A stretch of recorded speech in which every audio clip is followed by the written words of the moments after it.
গ্যাংয়ের রাজত্ব তো একটা দলেরই আছে। বালিচোরের গ্যাং, গরু চোরের গ্যাং, বোল্ডার চোরের গ্যাং, যত নোংরামি গ্যাং, মেয়ে পাচারের গ্যাং, সব তো ওই তৃণমূল কংগ্রেস ছাড়া দ্বিতীয় তো কেউ নেই।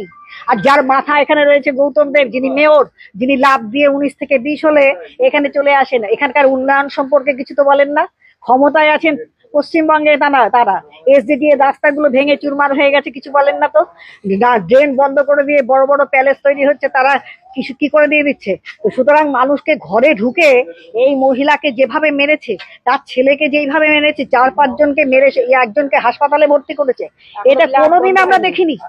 আমরা এরকম নোংরামি কোনোদিন দেখিনি। আজকে যে নোংরামোটা আমরা এখানে দেখছি, এ কোনোদিন সম্ভব না। এ তৃণমূল কংগ্রেস ভাবছে এখন 8 মাস বাকি আছে তো ভোটের, এখন থেকে মারামারিটা শুরু করি। মানুষ ওনাকে এর আগে উপযুক্ত জবাব দিয়েছিল, আগামীতেও কিন্তু দেবে। উনি 8 মাস আগে শুরু করুন আর 8 বছর আগেই শুরু করুন, ওনাকে সবাই চেনে। উনি গাবগ্রাম ফুলবাড়িতে, একটাই তো কথা, ওনাকে আগামী দিন এখানে দাঁড়াতে হবে। উনি ঢুকতে পাচ্ছেন না, উনি তো মেয়র।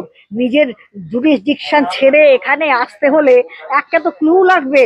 তাই এখানে তাদের নিজের গ্যাংকে দিয়ে মারামারি করিয়ে এখানে এসে অফিস খুলে তিনি বসবেন, তার সাথে কোনো আপত্তি নেই। তিনি এখানে রাত্রে শুয়ে থাকুন না, কোনো আপত্তি নেই। কিন্তু যাদেরকে দিয়ে মারামারি করালো, সেই ছেলেগুলো তৃণমূল কংগ্রেসের ছেলে। আমার কাছে তার ছবি এবং সমস্ত কিছু রয়েছে। আমি যদি আপনাদের ছবিগুলো দেখিয়ে দিতে পারি, এভিডেন্স দিয়ে দিতে পারি, আমি তো একের পর এক এভিডেন্স দিয়ে দিব আপনাদের।